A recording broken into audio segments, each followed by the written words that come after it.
소망을 품고 새해를 시작했던 것이 엊그제 같은데 벌써 2013년이 다 지나고 마지막 송년 주일이었습니다.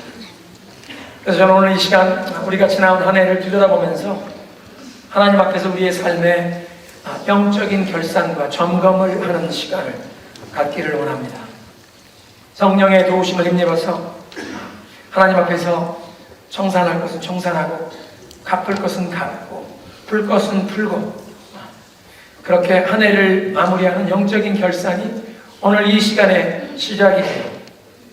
돌아온 화요일 저녁에 이제 송구영신 성찬 예배에 우리가 다 함께 모일 때에는 하나님 앞에서 이 모든 영적인 결산을 마치고 새해를 시작하면서 하나님께서 우리에게 부어주실 그 은혜를 이 새로운 믿음으로 기대하는 마음, 그렇게 사모하는 마음으로 주님 앞에 나올 수 있는 저와 여러분 되시기를 주님의 이름으로 축원합니다.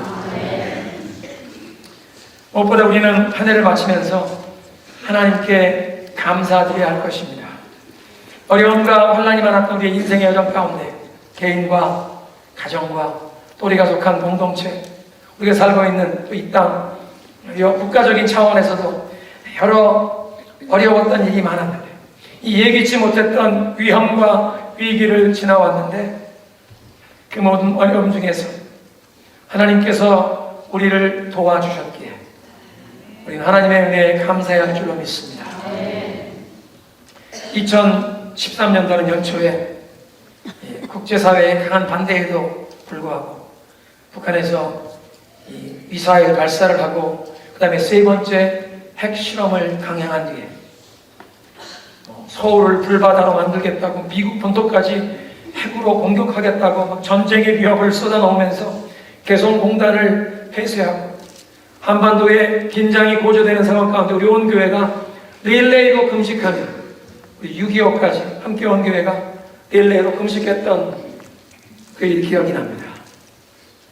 우리가 살고 있는 미국에서 4월인 것 같은데요, 보스턴 마라톤 대회 폭탄 테러 사건으로 많은 인명 피해가 발생했고 다시 한번 세계의 최강대국에서 세계 최고의 군대를 가졌고 첩보 위성이 있고 이제 우리가 알게 되는 것은 우리들의 모든 이 핸드폰, 전화 그 내용까지도 다 미국에 도청하는 그런 첩보 제도를, 보안 제도를 가지고 있으면서도 국민의 안녕과 이 평화를 보장하는 데는 한계가 있다는 것을 다시 한번 보게 되었습니다.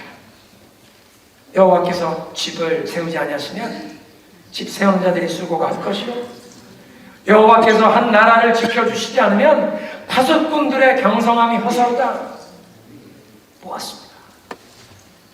또 가을에는 연방정부가 그 국정 예산을 놓고 이 행정부와 의회에서 공화당과 민주당이 서로 첨예하게 대립하면서 연방정부가 마비돼요. 2주간 동안 연방정부가 셧다운되고 이번 달에 소셜 시큐리티 체크가 올까 안 올까?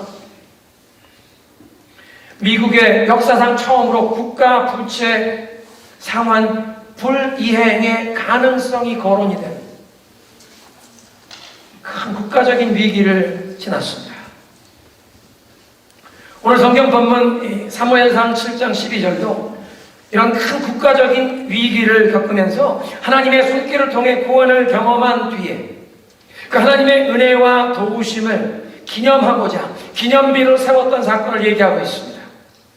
그 당시 이스라엘은 저들보다 훨씬 앞선 문명을 가졌던 이 블레셋 민족과의 전쟁에서 패배하여 이스라엘 사람들이 그 여호와 신앙의 가장 중요한 성물이라고 할 수 있는 국보 1호라고 할 수 있는 언약궤를 블레셋 사람들에게 빼앗기는 이런 수치를 당했습니다.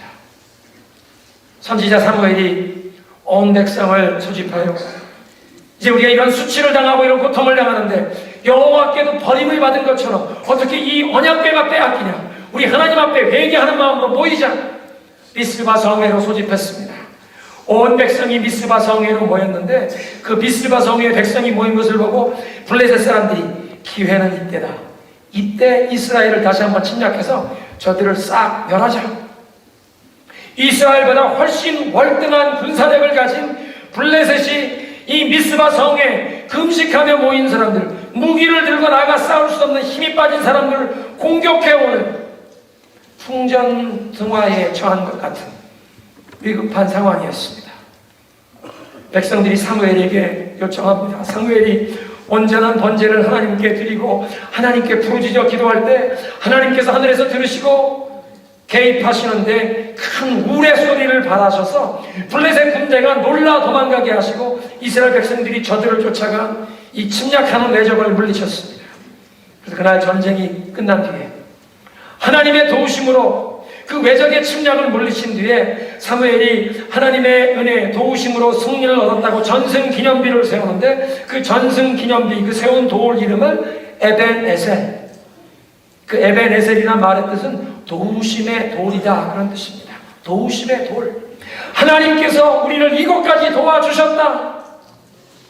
에벤에셀을 세웠다는 것입니다. 2013년을 마지막 보내는 저와 여러분의 삶 가운데서도 여러분 우리도 한 해를 돌아보며 하나님께서 우리를 이곳까지 도와주셨다고 우리도 에벤에셀을 세워야 하지 않겠습니까?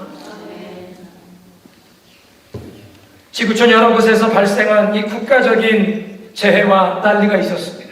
아직도 우리가 필리핀의 그 태풍 피해자들을 위해 구호 헌금을 하고 있는데요. 그런 국가적인 재난 이외에도 우리 개인적으로, 가정적으로 상황은 다르지만 여러 가지 어려운 환난과 역경을 우리가 경험했다는 것입니다. 건강에 위기가 찾아온 경우도 있었고요. 예기치 못한 사고를 당하신 분도 계십니다. 대인관계에 어려운 문제를 경험하신 분들도 계시고 좀처럼 회복되지 않는 이 미국의 경제 상황, 특별히 북미 지역의 경제 상황이 호전되지 않아서 고통을 겪으시는 그런 성도들이 많이 계십니다. 그럼에도 불구하고 우리는 지난 한 해 동안 하나님께서 그 도우심의 손길로 우리를 붙들어 주셔서 우리가 이곳까지 왔다고 하나님의 은혜를 간증해야 하는 줄로 믿습니다. 고달픈 이민 생활에 이 고통의 기간이 길어지면서 우리가 지쳐서 쓰러지고 포기할 수 있었는데도 하나님께서 우리를 붙들어 주셨다는 것입니다. 혹 넘어질 때에는 7번 넘어질지라도 다시 일어날 수 있는 그런 힘과 용기를 하나님이 주신 줄로 믿습니다. 자문이 말씀하십니다. 의인은 7번 넘어질지라도 다시 일어나느니라. 어떻게 다시 일어날 수 있습니까? 다윗은 시편 37편 24절에 이렇게 고백합니다. 그가 넘어지나 아주 엎드러지지 아니함은 여호와께서 그의 손으로 붙드심이라. 우리가 넘어질지라도 휘청대고 비틀거리고 넘어질지라도 아주 엎드러지지 않는 것은 하나님께서 그의 능력의 손, 의로운 구원의 손으로 우리를 붙들어 주시기에 우리가 다시 일어나게 되었다는 것입니다. 눈물을 흘리면서도 씨앗을 뿌리는 자에게 때가 차면 기쁨으로 단을 거두게 하실 그 하나님을 신뢰하면서 눈물이 나오는 상황 속에서도 낙심하지 않고 절망하지 않고 포기하지 않고 믿음으로 기대하며 인내할 수 있게 하신 것입니다. 아직도 문제가 해결되지 않았지만 하나님께서 아침마다 새로운 힘 주시고 소망 주시고 용기 주셨기에 우리가 아침마다 일어나서 우리 일터로 나아가고 생업의 현장으로 나아가 하나님께서 우리에게 맡겨준 일에 하루하루 충실할 수 있었던 줄로 믿으시기 바랍니다. 우리가 하나님의 그 깊으신 뜻과 섭리를 미처 다 깨달을 수 없기에 때로는 암흑과 같은 그 환난을 당할 때에는 우리가 여기서 어떻게 하나님께 감사할 수 있나, 감사할 만한 이유가 무엇이 있나 깨닫지 못할 때도 있지만 시편 119편의 시편 기자는 이렇게 고백합니다. 고난당한 것이 내게 유익이라. 이로 말미암아 내가 주의 율례들을 배우게 되었나이다. 고난 당하기 전에는 내가 그릇 행하였더니 이제는 주의 말씀에 순복하나이다. 여러분, 우리의 믿음의 여정에서 어떤 것들은 고난을 통과하지 않으면 우리가 깨달을 수 없는 것이 있기에, 고난을 겪지 않고는 우리가 배우고 깨달을 수 없는 그런 것들이 있기에 사랑과 지혜가 무한하신 하나님께서 그의 그 크신 사랑과 지혜 가운데 우리에게 때로는 그 고난을 통과하도록 허락하신다는 것입니다. 그리고 그 고난을 지나면서 우리는 이 하나님의 법도를, 하나님의 원리를 배우게 되고 그것을 순종하는 자리로 나아가게 된다는 것입니다. 사랑하는 성도 여러분, 우리 믿음의 사람들은 통과할 때는 눈물이 나고 고통스럽지만 지나고 나면 고난까지도 그것이 도리어 축복의 관문이었다고 고백할 수 있는 줄을 믿으시기 바랍니다. 하나님이 우리를 그냥 고난 가운데 버려두지 아니하시고 그가 넘어지나 아주 엎드러지지 아니하는 것은 하나님께서 그의 손으로 붙들어 주심이라. 이 고난 중에도 하나님이 우리를 붙들어 주셨다고 고백해야 할 줄로 믿습니다. 오늘 예배의 부름이었던 시편 103편, 다윗은 자신의 영혼을 향해 선포합니다. 내 영혼아 여호와를 송축하라. 내 속에 있는 모든 것들아 여호와를 송축하라. 내 영혼아 여호와를 송축하며 그 모든 은택을 잊지 말지어다. 하나님을 송축하는데 하나님께서 나에게 베풀어 주신 그 은혜와 혜택, 그 축복을 기억하며 감사 찬양을 하는 것입니다. 어떤 은택입니까? 내 모든 죄를 사하시며 내 질병을 고쳐주시고 내 영혼을 파멸해서 건져주시며 인자와 긍휼로 너에게 관을 씌워주시고 좋은 것으로 너를 만족해 하사 내 영혼으로 독수리의 청춘처럼 새롭게 하시는도다. 무엇보다 우리의 모든 죄악을 사하신 그 하나님의 은총을 인하여 우리가 감사하는 것입니다. 용서받지 못한 죄가 거룩한 하나님과 우리 사이를 가로막고 있다면 죄 많은 인생은 하나님의 손길, 하나님으로부터 어떤 선한 것도 기대할 수가 없습니다. 그런데 자비와 긍휼이 풍성하신 하나님께서 우리의 죄를 용서해 주심으로, 지난날에 우리의 모든 그 부끄러운 수치스러운 죄를 용서해 주심으로, 또한 오늘도 연약하여 죄와 유혹에 넘어지는 우리를 오늘도 지금도 우리의 그 죄를 용서해 주심으로 우리가 하나님의 손길로부터 그 모든 선한 것을 기대하고 하나님이 우리와 동행하시며 하나님과 우리의 이 교제가 열린 줄로 믿으시길 바랍니다. 우리의 모든 죄를 사하실 뿐 아니라 우리의 모든 질병을 고치신다고 말씀하십니다. 때로는 하나님의 신비한 능력이 임하여 단번에 그 질병이 떠나가는 역사를 주시기도 합니다. 많은 경우에는 의술을 통하여 식이요법 하시고 건강관리하면서 우리 건강이 회복되도록 그렇게 역사하십니다. 그러다가 마지막에는 의술로도 감당할 수 없는, 고칠 수 없는 그런 상황이 되지만 하나님께서 우리를 영원한 주님의 품으로 안으시되 더 이상 어떤 질병도 어떤 고통도 눈물도 없는 그 주님의 품에서 영원한 기쁨과 안식을 누리게 하시는 줄로 믿습니다. 육신의 질병을 고쳐주실 뿐 아니라 우리의 마음에, 우리의 영혼에 병든 것까지도 고쳐주시는 분이 예수님이신 줄로 믿습니다. 그래서 우리의 죄를 사하시고 우리의 질병을 고쳐주시는 그 은혜, 그리고 4절은 말씀하십니다. 우리의 생명을 파멸해서 건져주셨다. 속량해 주셨다. 속량이란 대가를 지불하며 그 파멸에서 영원한 멸망에서 지옥에서 우리를 건져주셨다는 것입니다. 그리고 좋은 것으로 우리의 소원을 만족해 하시는도다. 사랑하는 성도 여러분, 사람의 마음에 그 무엇으로 만족을 누리겠습니까? 세상에 아무리 많은 재물을 가지고도 사람의 탐심이 끝이 없기에 만족할 수가 없습니다. 미국에 오래전에 어떤 백만장자에게 물었답니다. 돈을 얼마나 더 원하십니까? Another dollar, 1달러만 더. 인간의 탐심입니다. 인간의 탐심은 만족을 모릅니다. 그러나 우리가 하나님의 선하심과 은혜를 경험할 때 우리 영혼이 참으로 만족할 수 있는 줄로 믿으시기 바랍니다. 그래서 하나님께서 당신의 선하신 것으로, 좋은 것으로 우리의 소원을 만족해 하시고 우리의 영혼에 참된 행복을 누리게 하십니다. 아무리 기름진 음식을 먹어도 배부르지 않고 아무리 시원한 음료수를 마셔도 갈증이 해갈되지 않는 이 이민자들의 타향살이, 이 생활 중에 우리가 하나님의 말씀을 듣고 우리의 영혼에 참된 양식과 참된 음료가 되시는 예수 그리스도를 만나게 하신 것이 우리가 가장 감사해야 할 제목인 줄로 믿습니다. 하나님께서 아모스 8장에 하나님의 말씀을 듣지 못하는 기근에 대해서 이렇게 말씀하십니다. 세 번역인데요. 그날이 온다. 나 주 하나님이 하는 말이다. 내가 이 땅에 기근을 보내노라. 사람들이 배고파하겠지만 그것은 밥이 없어서 겪는 배고픔이 아니라, 사람들이 목말라 하겠지만 그것은 물이 없어서 겪는 목마름이 아니니라. 주의 말씀을 듣지 못하여 사람들이 굶주리고 목말라 할 것이라. 양식이 없는 기근이 아니요 마실 물이 없는 기갈이 아니라 여호와의 말씀을 듣지 못하는 기근이 임하는데 우리에게는 이 이민 생활 가운데 하나님의 말씀을 통해 우리의 영혼의 양식을 얻게 하신 것이 큰 축복인 줄로 믿습니다. 한번 따라합니다. 지나온 한 해를 돌아보며 하나님께 감사하자. 믿으십니까?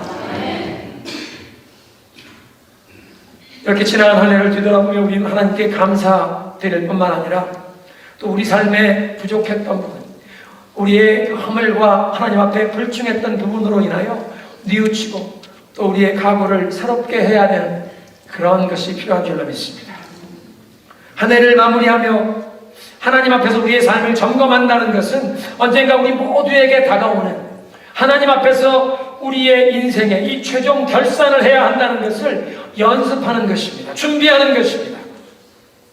성경은 우리 인생이 순례자의 길을 가는 것이라고 깨우쳐 주십니다. 그런데 우리가 어떻게 사느냐에 따라서 때로는 우리 인생의 여정에 멀리 뺑뺑 돌아가는 사람도 있고, 어떤 사람은 우리가 정말 가야 할 곳과는 완전 반대되는 곳으로 거꾸로 반대 방향으로 가는 사람도 있고, 어떤 사람은 하나님의 은혜로 우리가 가야 할 바로 그 목적지를 향해 가는 그런 분들도 있습니다. 물론 사람이 어디서 와서 어디로 가는지 알지 못한다고 얘기하는 철학자들은 우리 인생은 나그네 인생, 정처 없이 떠도는 나그네 인생 같다고 말하는 것입니다. 망망대해에, 풍랑이 일어난 망망대해에 표류하는 작은 배와 같다고 얘기하지만, 그러나 우리를 창조하신, 하늘과 땅을 창조하시고 우리 인생의 주인 되신 하나님을 고백하는 그 창조주 신앙을 가진 사람들은 우리 인생의 출발점이 하나님이시오, 마지막에는 우리 모두가 다 하나님 앞에 서서 우리 인생의 최종 결산 보고를 해야 한다는 것을 인정하게 되는 것입니다. 그래서 창조주 신앙을 가진 사람들은 인생을 내 마음대로, 내가 목표 세우고 내 계획을 세운 대로, 내 뜻대로, 내 고집대로 살아갈 수 있는 것이 아니라 나의 생명의 주인 대신 하나님의 뜻대로 살아야 한다는 것을 인정하게 됩니다. 그렇다면 우리가 그 하나님 앞에 설 때에 하나님 앞에 과연 무엇을 내놓을 것인가? 나는 하나님이 나에게 맡겨주신 그 사명을 완수하며 살았는가? 나의 생명의 주인 되신 하나님께서 나에게 주신 time, treasure, talent, 시간과 재물과 이 재능을 가지고 정말 하나님이 기뻐하시는 일에 하나님이 나에게 맡겨준 그 사명을 감당하며 살아왔는지 우리의 삶을 다시 한번 점검해 보아야 한다는 것입니다. 아마 여러분 주위에 그런 분을 보셨을 것입니다.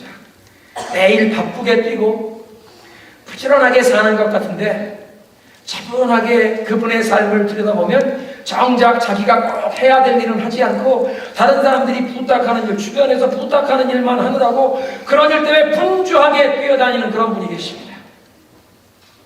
내가 정말 해야 할 일, 그 일은 하지 않고 저 주변에서 급하게 터지는 일만 하시는 분. 혹시 여러분 자신이 이렇게 살고 계시진 않습니까? 어떤 분은 남들이 부탁하는 그런 일, 긴급한 일에 횡포에 휘둘리는 그런 삶은 아닌데 내가 원하는 일에 시간과 노력을 투자하고 있는데 내가 좋아서 하는 일, 내가 원하는 일, 내 시간과 정열을 투자하는 일을 잘 들여다보면 하나님 앞에서 어떤 의미 있거나 영원한 가치가 있는 일이 전혀 아니라는 것입니다. 내가 힘과 시간을 쏟아 수고하는 이것이 과연 하나님께서 내게 맡겨주신 사명을 수행하는 그런 일과 관계가 있느냐, 아니면 내 인생을 지금까지 허송세월하며 이 인생을 낭비하며 살아왔는가, 우리는 물어봐야 한다는 것입니다. 이번 12월 동안 새벽마다 우리가 함께 묵상하는 말씀은 지혜의 말씀, 잠언서의 말씀입니다. 잠언서는 이 하나님의 말씀을, 지혜를 귀하게 여기라고 하십니다. 8장에 보니까 은이나 정금, 값진 진주보다도 하나님의 말씀을 더 귀하고 소중하게 여기라고 말씀하십니다. 세상 모든 사람들은 재물을 얻기 위해서 시간을 투자하고 자기들의 열심과 노력을 기울이는데 하나님께서 그 재물을 찾으려는 그 열심보다 노력보다 우리에게 하나님의 말씀, 그 복음의 지혜를, 그곳에 더 큰 관심을 두면 우리의 삶의 모든 필요한 것을 채워주시고 재물도 영광도 보너스로 얻게 하시겠다고 말씀하십니다. 그것이 잠언을 기록한 솔로몬의 경험이었습니다. 다윗 왕의 뒤를 이어 이스라엘의 왕자에 오르게 되었습니다. 그런데 사실 솔로몬이 왕위 계승자 서열에 있었던 사람도 아니었습니다. 사실은 다윗의 제일 큰아들 장남 황태자가 미련한 죄에 빠져서 자기의 이복 여동생 공주를 성폭행하지 않습니까? 강간을 했습니다. 그런데 다윗이 자기의 죄 때문에 그 자기 세대의 죄가 다음 세대에도 반복되는 것을 보며 이 황태자를, 암논 왕자를 책망하지도 않습니다. 2년의 시간이 지나가니까 이 성폭행을 당한 다말 공주의 오라버니 압살롬이 이 황태자를 암살해버리고는 외할아버지식으로 도망을 가버렸습니다. 3년 뒤에 압살롬을 데려옵니다. 압살롬 데려왔는데도 마음속에 그 아버지를 향한 불만이 없어지지 않았습니다. 6년 만에 쿠데타를, 반역을 일으켜서 아버지를 몰아내고 자기가 왕이 되겠다고 전쟁이 일어나서 압살롬이 죽임을 당합니다. 집안에 피비린내가 납니다.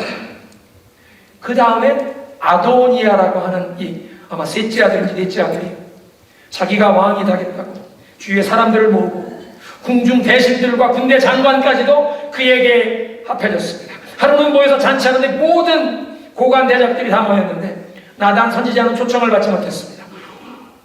위협감을 느낀 나단 선지자가 다윗이 침상에 누워있는 연로한 다윗에게 가서 다윗이요, 당신이 아도니아를 왕으로 삼겠다고 공포했습니까? 이 솔로몬을 왕으로 세워야 되지 않습니까? 그 위급한 상황에 개입하여 솔로몬이 어떻게 보면 졸지의 왕이 된 사람입니다. 자기가 왕이 되겠다고 꿈꾸며 왕이 될 준비를 해왔는지는 전혀 모르겠습니다. 성경에 그런 힌트가 없습니다. 중요한 것은 자기는 왕위 계승 서열의 1순위도 2순위도 아니었습니다. 왕이 되었습니다. 하나님 앞에 내가 어떻게 이렇게 왕이 되었나? 일천 번제를 드려 하나님 앞에 예배를 드립니다. 하나님이 그 밤에 솔로몬에게 나타나 말씀하십니다. 내가 네 예배를 받았다. 내가 무엇을 구하든지 들어주겠노라. 솔로몬이 얘기합니다. 하나님, 나 같은 사람이 어떻게 어쩌다가 이렇게 왕이 되었습니다. 당신의 백성들을 내가 올바르게 다스릴 수 있도록 지혜를 주옵소서.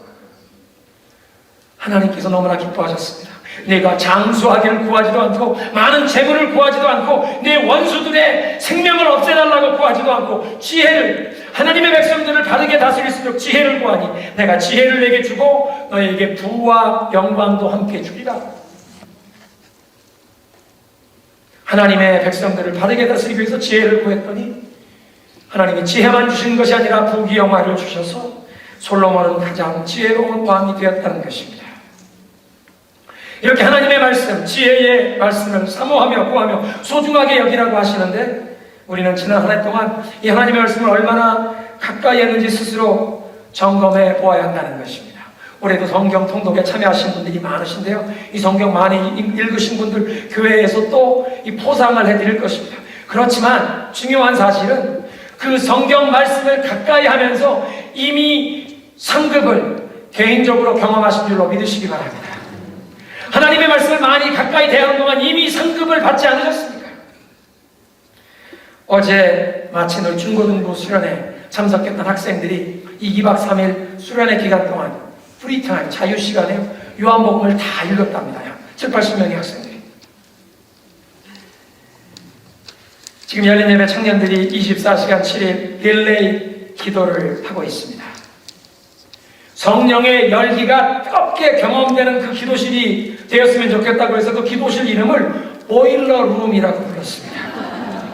보일러룸.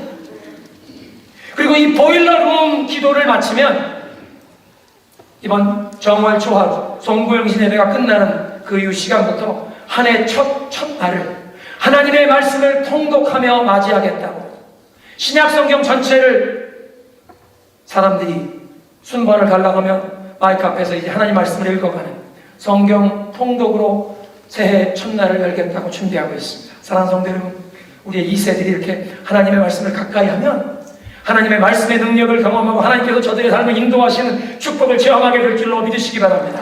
그 우리의 젊은이들, 우리 2세들뿐만 아니라 우리 모두에게 주시는 축복 아닙니까?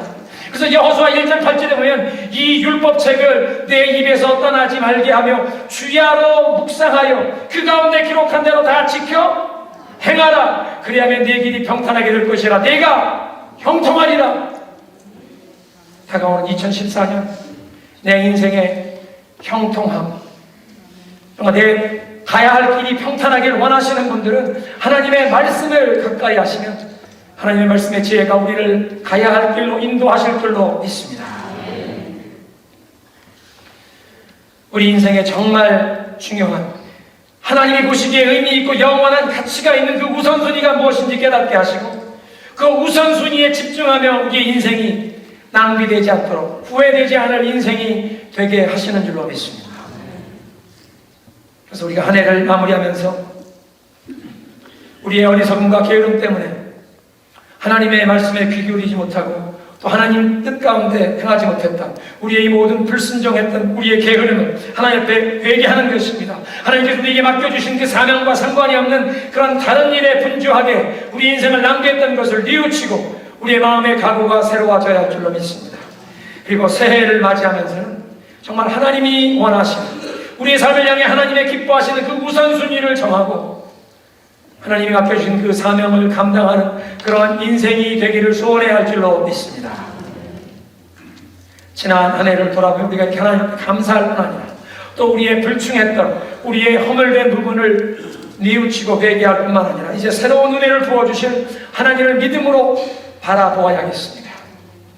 그 시편 103편 8절에 보면 여호와는 긍휼이 많으시고 은혜로우시며 노하기를 더디하시며 인자하심이 풍부하신다.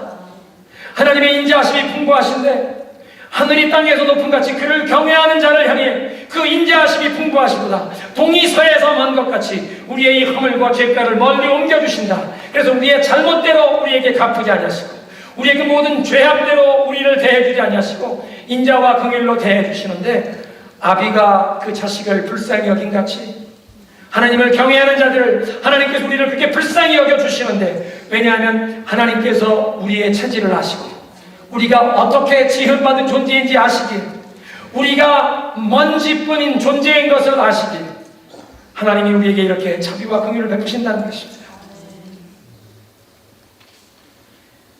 긍휼이 많으신 하나님, 아비가 자식을 불쌍히 여긴 같이 이 새해에도 우리에게 새로운 은혜를 부어 주실 것을 사모하며 기다려야 할 줄로 믿습니다.